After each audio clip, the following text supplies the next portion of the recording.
السلام علیکم and welcome to D N A debate news and analysis.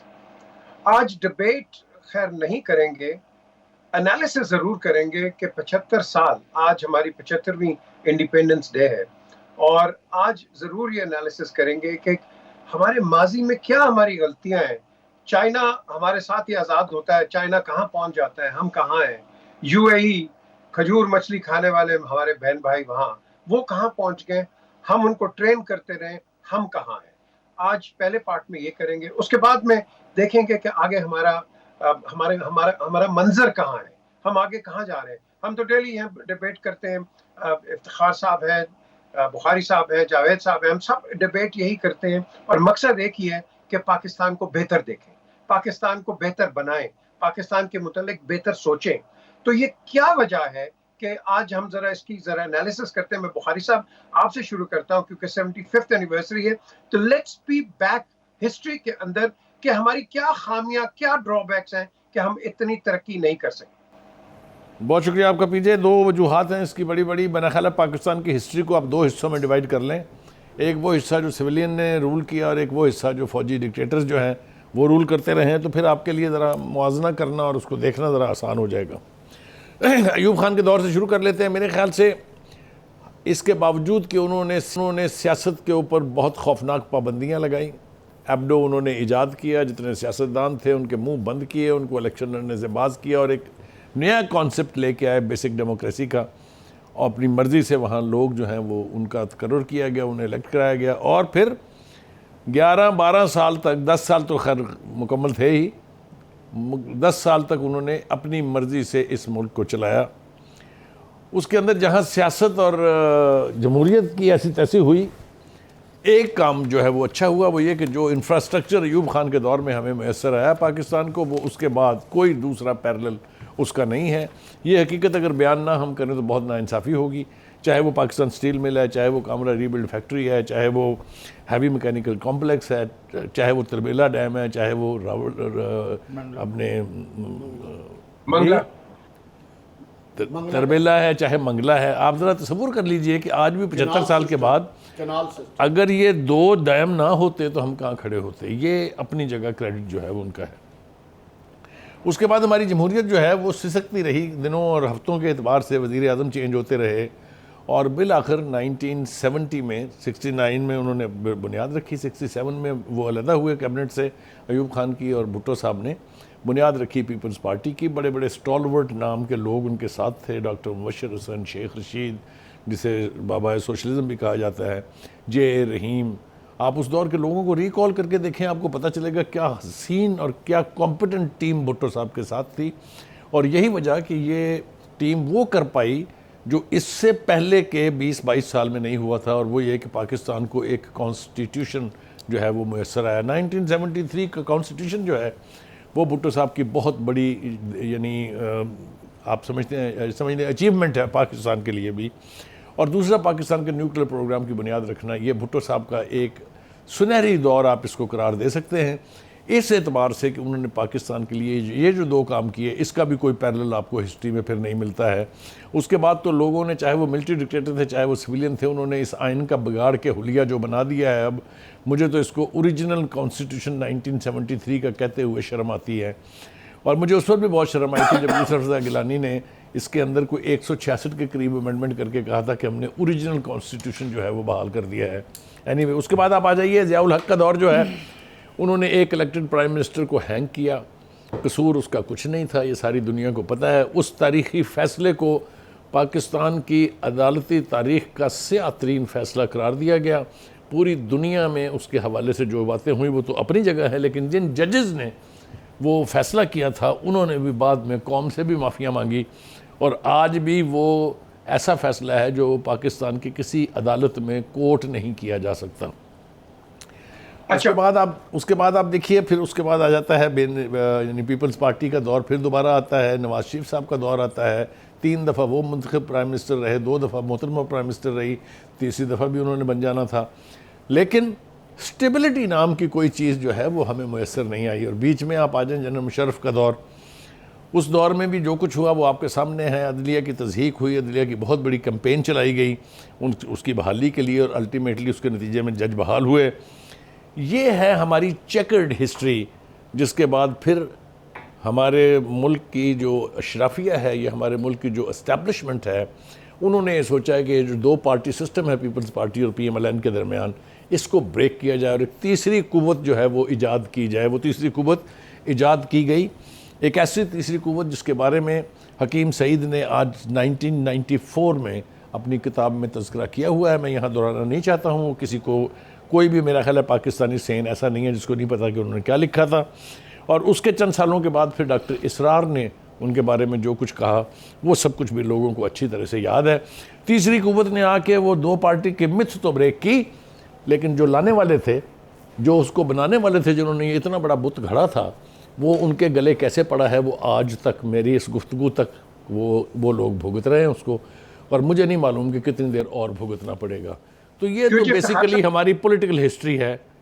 آگے بڑھ جائیں آپ, تو اس کے بعد پھر باقی کی گفتگو بعد میں. بالکل آپ بڑی اچھے آپ نے بیان کیا ہے. افتخار صاحب, میں آپ کو تھوڑا سا ریسٹرکٹ کروں گا between Zulfikar Ali Bhutto and Benazir Bhutto. آپ کا بیکاز آپ کا کافی انٹرسٹ رہا ہے اس دور میں, آپ نے اس دور کو کیسے دیکھا؟ دیکھیں, آپ بہت پڑھے لکھے لوگوں میں گر گیا ہوں. میں اتنا پڑھا لکھا ہوں نہیں جس میں نے اس کو تسلیم کیا پبلکلی. میرا خیال ہے پاکستان پہ بات کرنے کے لیے ہمیں 1947 to 50, 51 to 60, 60 to 70, 70 to 80, 80 to 90, 90 to 2000, 2000 to 2010 and onwards تقسیم کر کے دیکھنا چاہیے کہ ہم کون ہیں, کیا ہیں اور کہاں کھڑے ہیں. کسی کو ہم یہ پڑھانے کو تیار ہی نہیں بچوں کو کہ اس ملک کے لیے قربانی کی نوعیت کیا ہے. جب تک ایک نسل کو, دو نسل کو, تین نسل کو یہ پتہ ہی نہیں ہو کہ جس دھرتی پہ وہ بینڈ باجا بجائے پھرتے ہیں اور رات کو سلنسر نکال کے موٹر سائیکلیں بھگا رہے ہیں, وہ دھرتی ان کو ملی کیسے, اس کے پیچھے قربانیوں کی نوعیت کیا ہے. مجھے یاد پڑتا ہے کہ اس زمانے میں لندن کے جہاں بیٹھے ہوئے ہیں, ڈیلی میل کے نمائندے نے ایک چھوٹا سا شارٹ پیرا لکھا. اس نے کہا کہ آگ اور خون کا یہ کھیل سارے ہندوستان میں جاری تھا, لاکھوں لوگوں کو ہجرت کرنا پڑی. صرف دہلی اور لاہور کے راستے پر ٹرینوں پر 54 اٹیکس ہوئے, 54 ٹرینوں کے لوگوں کو ذبح کر کے پھینک دیا گیا پلیٹ فارم کے اوپر. جب ٹرینیں لاہور میں پہنچیں اور دروازے کھولے گئے تو صرف خون بہہ رہا تھا. جب تک آپ اپنی نوجوان نسل کو یہ حقیقت نہیں بتائیں گے تو پاکستان اس سے بھی بدتر صورتحال کا سامنا کرے گا.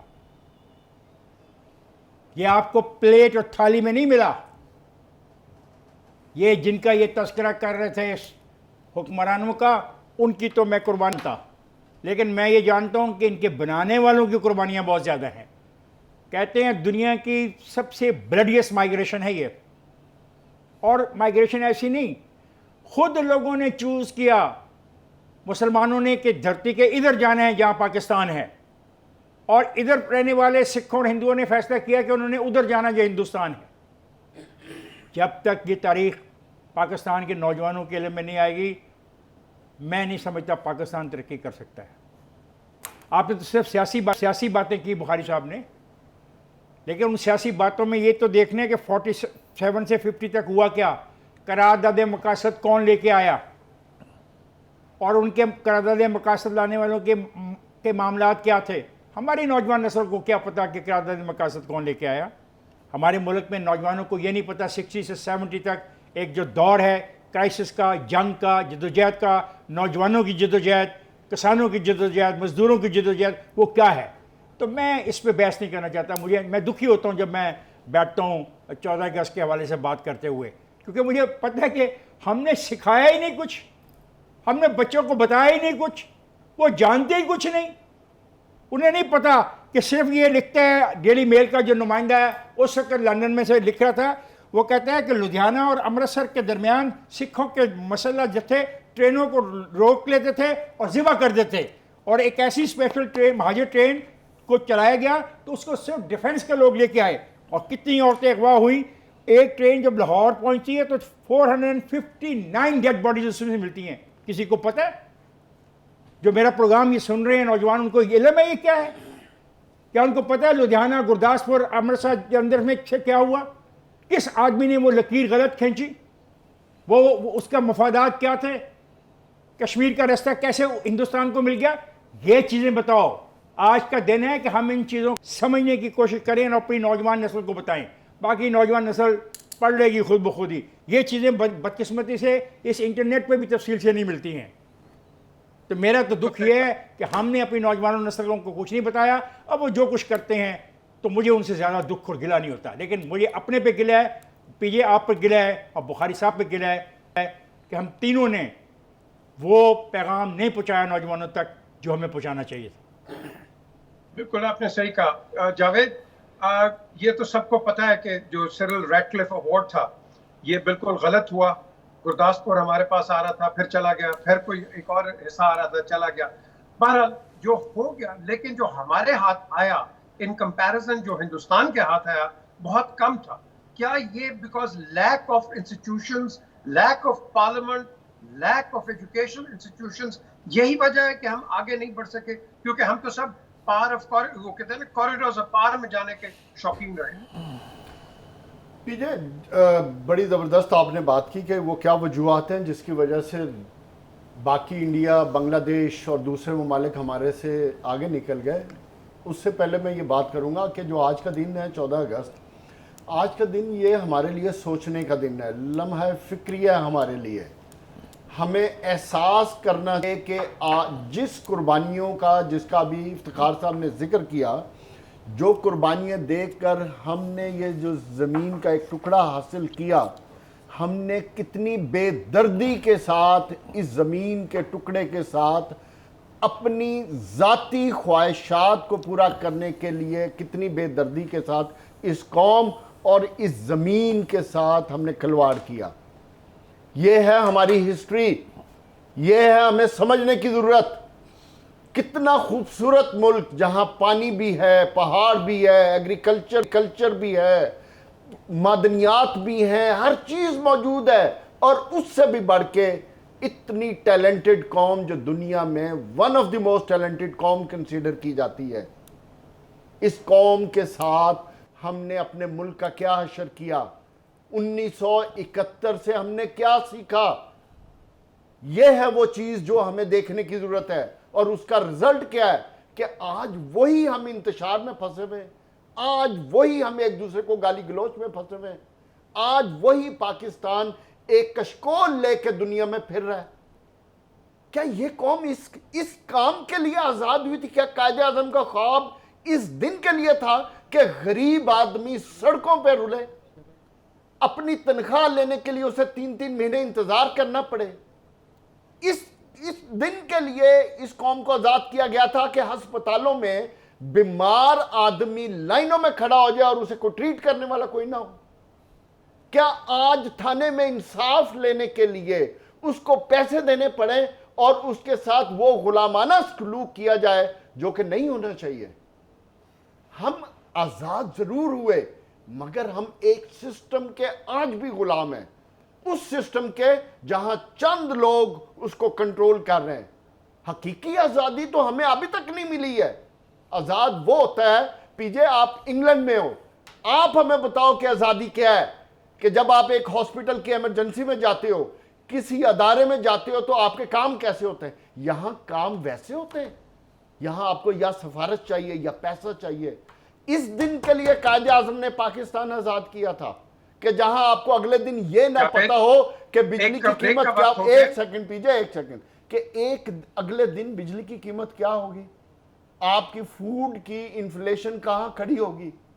کیا ہماری لیڈرشپ, افتخار صاحب نے تو نوجوان نسل کو بتایا, میں یہ سمجھتا ہوں کہ جو ہماری لیڈرشپ ہے, جس کا کل افتخار صاحب کہہ رہے تھے بوڑھے ہو گئے, ان کو احساس کرنا چاہیے, صرف ایک احساس کر لیں کہ یار مر تو سب نے جانا ہے. کیا آپ اپنی آنے والی نسل کو کیا دے کر جا رہے ہو؟ ایسا پاکستان. آپ سے میں کنٹینیو کرتا ہوں, تھوڑی آزادی دے دے ایک بریک کی. اور اس آزادی کے بعد ہم واپس آتے ہیں بریک کی اور بات کرتے ہیں. لیکن بات جانے سے پہلے ایک ضرور کروں, انگریز جو یہاں حکومت کر کے چلا گیا ہے, اس نے یہ شکیں کیوں ڈالی تھیں, deputy secretary, joint secretary, additional secretary, فلانا secretary, section officer, upper class, U D C, L D C, یہ کیوں؟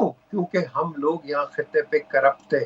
اور قائد اعظم جب بنا کے گئے تھے پاکستان, 3 لفظ چھوڑ کے گئے تھے, یونٹی, فیتھ اینڈ ڈسپلن. ہم تینوں پہ میں سمجھتا ہوں اتنے نہیں اترے جتنا قائد ہمیں کہہ کے گئے. اور بات ہوتی ہے اس بریک کے بعد.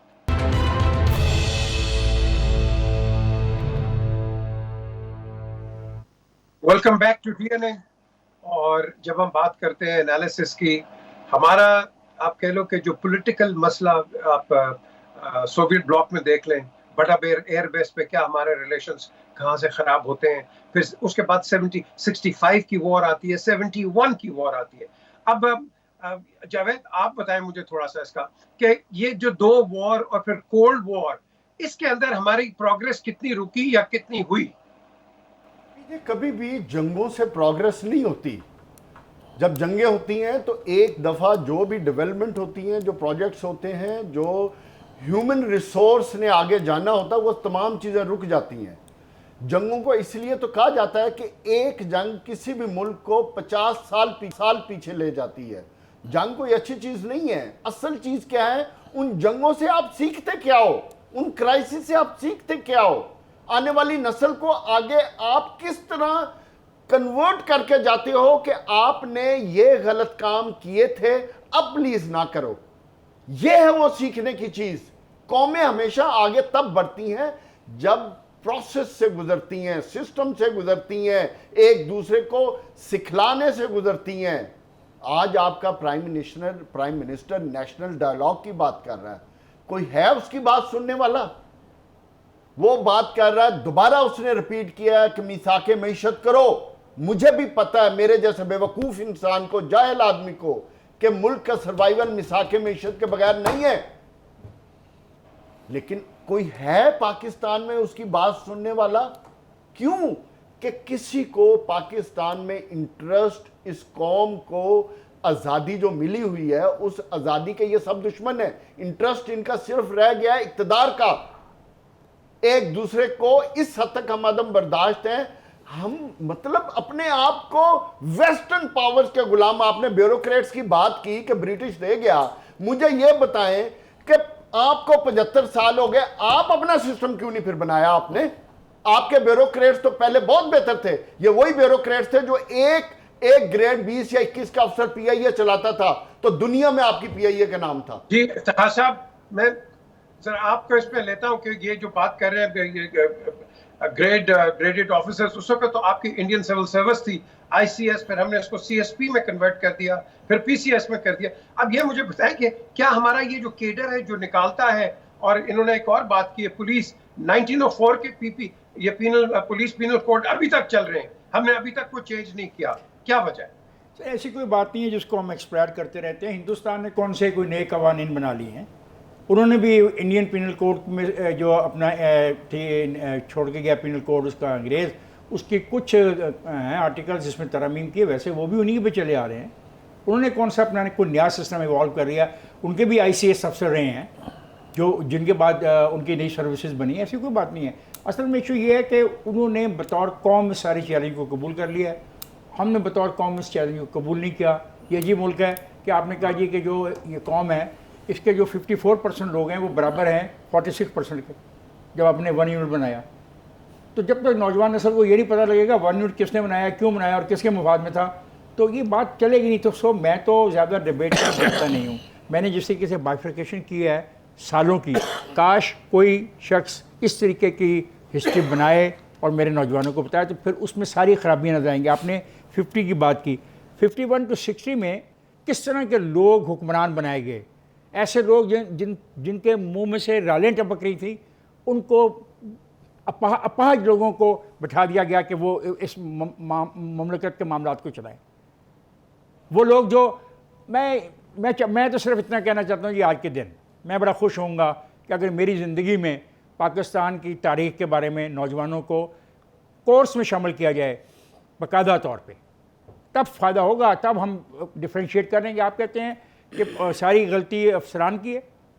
نہیں جناب, ساری غلطی ان کی نہیں ہو سکتی. غلطی میں ہمیشہ قائد اعظم محمد علی جناح نے جب تقریر کی, وہ کیوں یہ فکرہ کہہ رہے تھے, why he was saying like this, کہ بلیک مارکیٹنگ ایک اور لعنت ہے. اب مجھے بتائیں 1947 میں ایک لیڈر کا یہ ویژن تھا کہ بلیک مارکیٹنگ ہوگی, اور آج تو سارے کے سارے بلیک مارکیٹنگ کی بنا پہ کھرب پتی بن گئے ہیں. تو ہم نے اس بلیک مارکیٹنگ کو روکنے کے لیے کیا کیا؟ لیڈرشپ یہ ہوتی ہے, ویژن اس کو کہتے ہیں. کہ وہ 47 میں یہ بات کہہ رہے تھے. اگلا فکرہ بھی سن لیجئے اگر ہمارے پاس وقت ہو. انہوں نے کہا کہ میں یہ چاہتا ہوں, اس پہ نہیں کہا کہ جو بات ہے, ایک شہری جو بلیک مارکیٹنگ کرتا ہے میرے خیال میں سب سے بڑے سنگین جرم میں بڑا جرم ہے. یہ کالا بازاری کرنے والے, واقعی جاننے والے, ذہین اور عام طور پہ ذمہ دار لوگ ہیں. تو میرے خیال میں انہیں سخت سزا ملنی چاہیے, کیونکہ یہ شے خودنوش اور شے ضروریت کے کنٹرول اور ریگولیشن کے پورے نظام کو تباہ کر دیتے ہیں, اور تھوک بھوک اور خوش خواہش یہاں تک کہ موت بھی اس کا سبب بنتی ہے. کیا یہ حقیقت نہیں آج؟ کیا آج نہیں, کیا یہ حقیقت نہیں؟ مائی ڈیئر, یہ حوصلے کیونکہ مزے کی بات نہیں, چسکے اس میں چسکا کچھ نہیں ہے نا. لیکن یہ میرے قائد نے کہا ہے, میرا قائد ویژولائز کر رہا تھا, وہ سمجھ رہا تھا, وہ دیکھ رہا تھا آنے والے دنوں میں کیا ہونے والا ہے. کہ ہمارا فرض نہیں تھا کہ ہم جو قائد نے دیکھ لیا, بھانپ لیا, ہم اس کے لیے قانون سازی کرتے اپنی مرضی کی؟ کسی نے روکا تھا؟ اگر 1948 میں قرارداد مقاصد آ سکتی ہے آئین کے اندر, تو باقی چیزیں نہیں آ سکتی تھی؟ بالکل آ سکتی تھی, بالکل آ سکتی تھی. صحیح کہا بخاری صاحب. یہ جو انہوں نے بات کی ہے اور قائد کا ریفرنس دیتے ہیں, ہم ان کی ڈیتھ اینیورسری مناتے ہیں, ان کی برتھ اینیورسری مناتے ہیں, پاکستان کا 14 اگست مناتے ہیں. کیا ہم قائد اعظم کو وہاں بھول جاتے ہیں کہ جب پہلی کانسٹیٹیوئنٹ اسمبلی کے الیکشنز ہوئے تھے تو ایک خاتون جن کا نام ہے زینت رشید, وہ جناح کے پاس گئیں اور کہا کہ مسٹر جناح, میں نے آپ کے لیے 4 دفعہ ووٹ دیا ہے. تو انہوں نے کہا وہ کیسے آپ نے ووٹ دیا ہے؟ اس نے کہا میں ساڑی پہن کے گئی, میں ایک دوپٹہ لے کے گئی, میں ایک برقع لے کے گئی, اور میں شلوار قمیض میں گئی, اور میں نے جا کے 4 ووٹس دیے. جناح نے, یہ آن ریکارڈ ہے, یہ کس کی بیٹی تھی؟ Zeenat Rashid, chief justice Rashid, first chief justice of Pakistan. اور انہوں نے کہا ان کو, ابھی تک حیات ہے کراچی میں, ان کو کہا جاؤ یہ ووٹ واپس لو, مجھے اس قوم کا گورنر جنرل ان ووٹوں سے نہیں بننا ہے. تو کیا وہ نظریہ اب ہے ہمارے پاس بخاری صاحب؟ جی آپ نے مثال دی, میں بھی آپ کو ایک مثال دوں گا ابھی, لیکن چونکہ ہمارے خان صاحب جو ہیں انہوں نے بڑی سینسٹیو نبض چھیڑی تھی, اس کے حوالے سے تھوڑی سی گفتگو کرنا بہت ضروری ہے. میں نے سانحات کا ذکر جان کے نہیں کیا تھا کہ آزادی والے دن میرے خیال سے اس کا ذکر ضروری نہیں ہے, لیکن اب مجھے احساس ہوا کہ نہیں, اس کا ذکر کرنا چاہیے. پہلی بات تو یہ ہے کہ جو ہمارے ہاں مہاجر کی ایک مسکنسیپشن ہے, اس کو دور کرنا بہت ضروری ہے. جتنے لوگ بھی کراچی آئے تھے یا سندھ آئے تھے, یہ وہ ہیں جو 1951 کے بعد جنہوں نے مائیگریشن کی. جو اصل مہاجر تھے وہ صرف لاہور واگا کے ذریعے پنجاب میں پہنچے تھے, اور ایسٹ پنجاب اور دلی سے آئے تھے. سب سے زیادہ جانی قربانیاں اور مالی قربانیاں دی ہیں ان لوگوں نے جو ایسٹ پنجاب سے پنجاب میں آئے تھے. وہ باقی سب لوگ اپنی اپنی پراپرٹیاں صحیح قیمتوں پر بیچ کے ہوائی جہازوں کے ذریعے کراچی پہنچے تھے, اور بحری جہازوں کے ذریعے. اس لیے ایک تو یہ فرق مٹانا بہت ضروری ہے. لاشیں, بہنوں کی بیٹیوں کی عزتیں وہ ان لوگوں نے دی جو مائیگریٹ کر کے یعنی واگا کے ذریعے پاکستان آئے. ایک بات. دوسری بات یہ ہے کہ میں نے جان بوجھ کے پاکستان کے 2 لخت ہونے کا ذکر نہیں کیا تھا, کیونکہ وہ پھر ذمہ داری قائم کرنی پڑ جاتی ہے کہ کس کی غلطی تھی, کس کی وجہ سے ہوا. لیکن بہرحال اس سے بڑی غلطی میرے نزدیک یہ ہے کہ ہم نے کشمیر بھی کھو دیا ہے. کشمیر کس نے کھویا ہے, کون ذمہ دار ہے, کس کی یہ پاسبل تھا کہ ہندوستان اس قسم کا ایکٹ کرتا؟ اس سے پہلے بھی وہاں پر بہت بڑی سٹرونگ دہشت گرد حکومتیں قائم رہی ہیں. بی جے پی اس سے پہلے بھی اقتدار میں رہی ہے, لیکن کسی کو یہ جرت نہیں ہوئی تھی.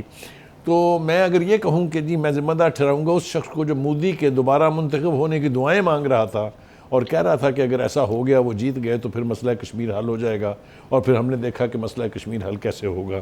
یہ وہ سینسٹیو ایریاز تھے جن میں جانا نہیں چاہتا تھا, لیکن بدقسمتی کی بات ہے کہ مجھے جانا پڑا. 75 سال گزرنے کے بعد ہم نے ابھی یہ کہا کہ یہ پرانے قانون جو ہیں چل رہے ہیں, یہ 1935 کا انڈیا ایکٹ جو ہے اس کے تحت ہی لا اینڈ آرڈر جو ہے اس کے بارے میں قانون سازی ہوئی تھی ہندوستان میں.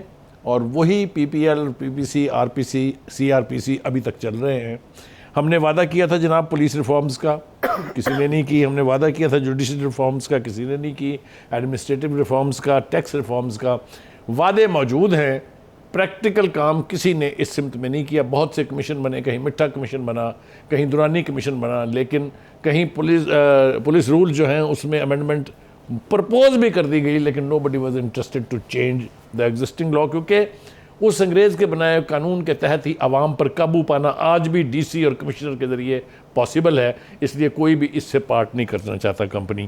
ہیونگ سیڈ دس, دو باتیں اور مجھے عرض کرنی ہیں جو خان صاحب نے کہی اور جاوید نے کہی. دیکھیے گزارش یہ ہے کہ ہم نے ماضی سے سبق نہ سیکھنے کا تو پرانا فیصلہ کیا ہوا ہے, ہماری شرشت میں ہی نہیں ہے.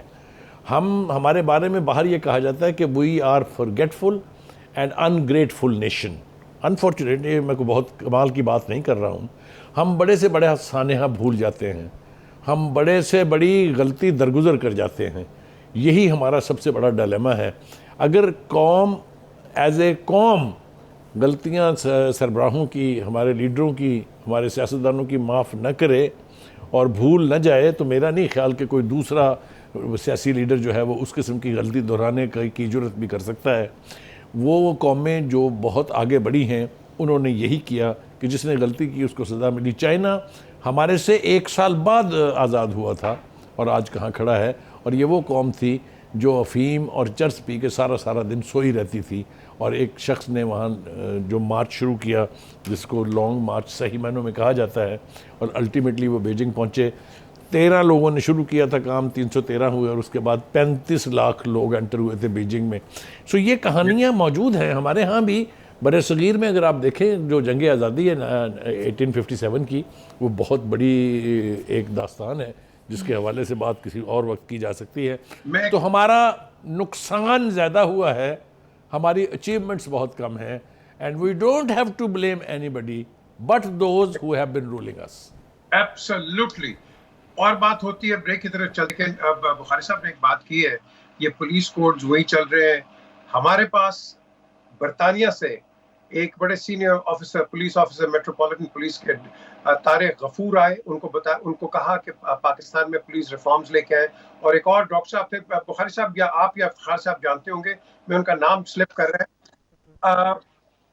نہیں جی, ایک اور تھے کہ میں بتاتا ہوں. تو وہ ان کو بھی بلایا, ان دونوں سے میں نے پوچھا, برطانیہ سے آئے تھے, انہوں نے کہا کہ ہم نے پوری کوشش کی, آپ چینج ہی نہیں کرنا چاہتے.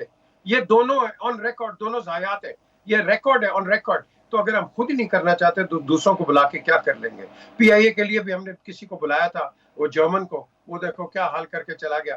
The question is کہ ہمارے اندر ول ہونی چاہیے, ول ٹو امپروو. اور بات ہوتی ہے اس بریک کے بعد.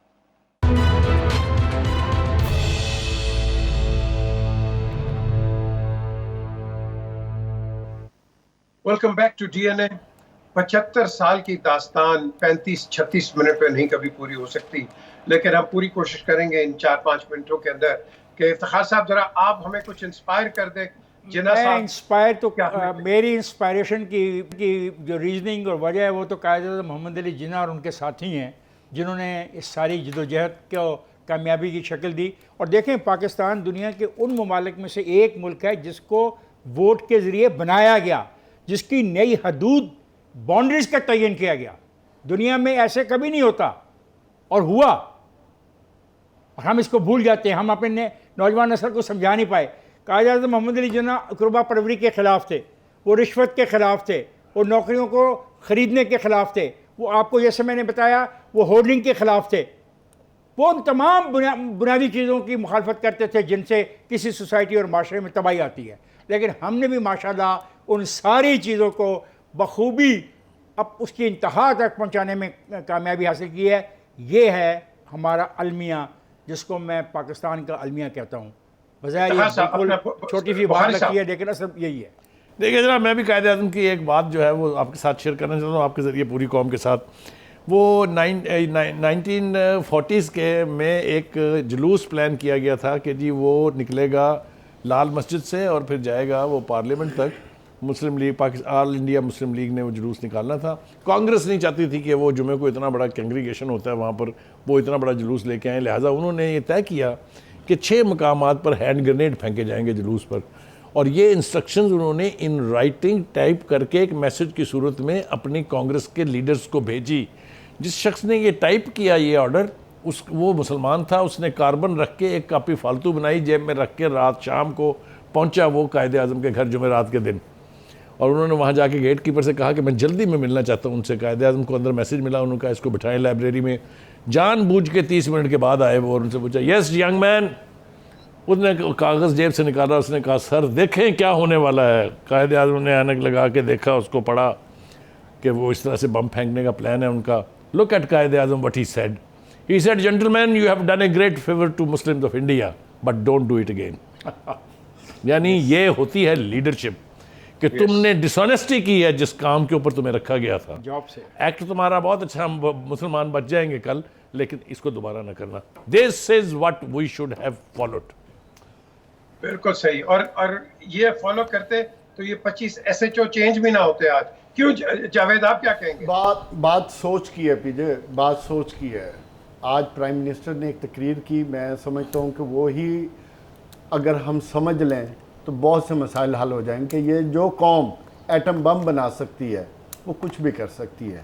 یہی وہ چیز ہے جس کے بارے میں اس قوم کو کہنا چاہتا ہوں، قوم سے زیادہ لیڈرشپ کو کہنا چاہتا ہوں کہ خدا را آج ہم قائد اعظم کا ذکر کر رہے ہیں، ان کی لیڈرشپ کی بات کر رہے ہیں، آپ نے سب نے کتابوں میں پڑھا ہے، تو قوم لیڈرز کی طرف دیکھ رہی ہے، چاہے وہ پاکستان مسلم لیگ نون ہے، پیپلز پارٹی ہے، پی ٹی آئی ہے، کوئی بھی ہے۔ خدا کا واسطہ ہے اس قوم کو پے بیک کرتے ہیں۔ یہ قوم آپ کو عزت دے کر اقتدار کے ایوانوں میں لے جاتی ہے۔ خدا کا واسطہ ہے ان کی حالت غربت پہ رحم کریں، ان کے لیے آسانیاں کریں۔ آپ نے بیوروکریٹک سسٹم کی بات کی تھی، یہ بات کر کے میں بات ختم کرتا ہوں کہ مہربانی کریں، یہ وہی بیوروکریٹس ہیں جو 60-70s میں دنیا میں ٹاپ پہ تھے، ان کو زنگ آلود نہ ہونے دیں، ان کو انیشیٹو دے دیں، آپ کے 70% پاکستان کے مسائل حل ہو جائیں گے۔ اوکے بخاری صاحب thank you very much, Javed thank you very much, Iftikhar صاحب تھینک یو ویری مچ۔ جو قائد اعظم کی ہم پڑھتے رہتے ہیں یہ سیاستدان اور ادھر، میں تو صرف آج ایک بات کہوں گا، باقی میرے تینوں بھائی جو ہیں اس پہ رسپونڈ کرے۔ پاکستان زندہ باد! That's it. This is all we want. Pakistan زندہ باد۔ انشاءاللہ اگلے ہفتے دوبارہ ملاقات ہوتی ہے۔ Until then, look after Pakistan. خدا حافظ۔